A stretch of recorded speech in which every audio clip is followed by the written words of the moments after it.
What is the future of gun ownership in America? Do we need to start prepping? Outline Joseph von Benedict's gun plan for America. And this is sort of a question about the politics of gun ownership as we're seeing, things are very much in flux. Things are very much in flux in the firearms world, but there are almost as many or even a few more good things happening than there are negative things. See, I went through the assault weapons ban of the Clinton era, right? I saw that whole thing go down, everything from the questionable method at which it was implemented to seeing the response, the questionable effectiveness of it, and the way that it was simply allowed to expire after the sunset of that 10-year law because there was no way to prove that it had done anything beneficial for humankind or the gun industry, right? But that was a low point at that time. There was legitimate reason to question our future with firearms. These days, I think what with the explosion of interest in suppressors, that's a great thing. Look at how far that's taking us into both a safer method of shooting where it's hearing safe, right? A more civilized, responsible interaction with our fellow shooters so we're not blowing each other's ears out with giant muzzle brakes.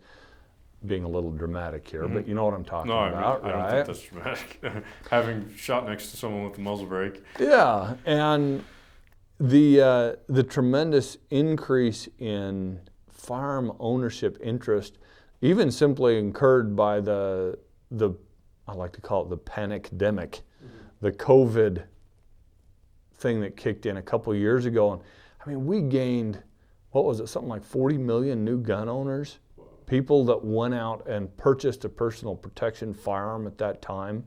That's another reason that ammunition's been so hard to find for a couple of years, because if you just look at 40 million people, if they each bought two 50-count boxes of 9mm ammunition, which is probably conservative, what's 40 million times 100? That's a lot of ammunition that new gun owners are sucking out of the supply chain, right? It's a beautiful thing for firearms owners. So I am not a pessimist when it comes to the future of our firearms here in the United States. Now, of course, it's cyclical. Every time we have an election, I don't want to get too political here, but you can track this with data. When you get an election in which the Democratic Party wins, gun sales skyrocket, right? And paranoia leaps up. Then when you get an election where the conservatives dominate, people relax. They're less concerned. And so, I mean, like they jokingly say that President Obama was the best gun salesman in history until Biden came along, So whatever your political affiliation is, there is a response there to that political cycle. And you can also chart the fact that political party leadership tends to very regularly switch back and forth. If you look throughout the history of our country, it's going to be liberal, then conservative, then liberal and conservative. And over the centuries, the definition of the two terms even change and sometimes reverse roles. I'm always in favor of complete liberty in our gun rights. In fact, if you go back, if I can dig into the Second Amendment just a little bit, the right of the people to, the security of a free state being necessary. I can't even quote it correctly here. What a shameful thing. The right of the people to keep and bear arms being necessary to the security of a free state, that right shall not be infringed, basically. A well-regulated militia, that's where I was going. That term, well-regulated, in the day that it was written, the Second Amendment was written, meant well-equipped. Regulation, quality rifles and equipment. So well-regulated didn't mean well-governed, curbed, or even guided by strict, whatever you want to call it, laws. Well-regulated means, in the context of the Second Amendment, well-equipped. The reason that our militia was so effective in the Revolutionary War against your forefathers, the Brits, right? Oh, we weren't there yet. My wife's British, and my mother-in-law always teases me on the 4th of July that I came back under British rule. Anyway, the reason we were so effective is because the frontiersmen had literally cutting-edge firearms at the time. They were rifled. The British muskets weren't. We could stand back 150 yards and make center mass chest shots, headshots even, where the British were doing mass volleys with very low impact success rates because they're shooting smooth bores. So our forefathers fully understood the fact that effective firearms are very important to the maintaining of a free country. And I mean, I've known people that have argued with very good effect, even Harvard law professors, that the American people should have full freedom to own fully automatic firearms. Mm-hmm. Because in case of a extremely corrupt leadership, whatever form you envision that, whether it's an alien invasion or a domestic dispute or one of our communistic frenemies from overseas, it may very well come down to the people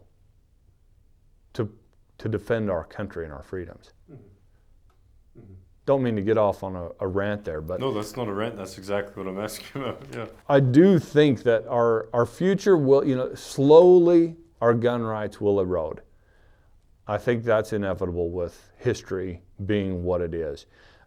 I think it's going to be very slowly in America because there are so many very passionate yet very clear-minded, thoughtful, practical people that understand the fact that weapons and freedom go hand in hand. You cannot have one without the other, as far as maintaining our liberties here.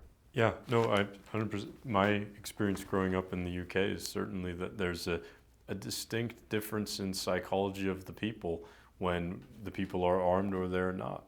Yeah. Yeah, no, that's why I love it here. There's a fundamental wildness to the U.S., which it really, it sounds cliche, but I think it's true of both the people and the nature, obviously, and they're interconnected. But I think it's related to that's part of it. Sure. Yeah. We'll just keep our fingers crossed that we're smart enough to maintain our firearms ownership rights and don't let our national security and our parts as civilians, as citizens, decline to the point where it takes a catastrophic world event to reawaken us about what it takes to, at that point probably, regain those fundamental human rights and liberties and then to maintain them, to hold on to them. Mm-hmm. Yeah. I hope we don't have to be preppers, but I think all of us are a little bit at heart, just being Americans. Yeah, I don't know. I haven't been, but with COVID and things like that, it sort of encourages that tendency. It's hopefully we won't have to restorm the Bastille. I think hopefully not. In every red-blooded American, there's a little bit of Boy Scout, and the motto there is be prepared.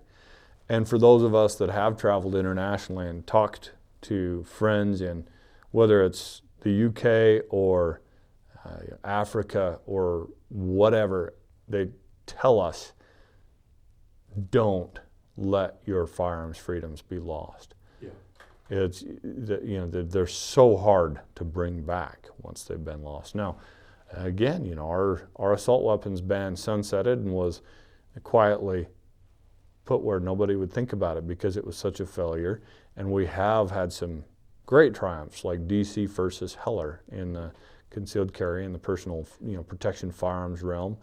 I think concealed firearm permits are at an all-time high. More states now than ever recognize constitutional carry where you don't have to have a permit. As long as you're an adult without a record, you can carry a concealed firearm legally. I think we're on a good path here. We just need to be vigilant and not lose that path. Mm-hmm. That's good optimism. Oftentimes people, I think, we're given towards being cynical and negative out of a default setting, and that's great that you are providing us with the context, Thank you.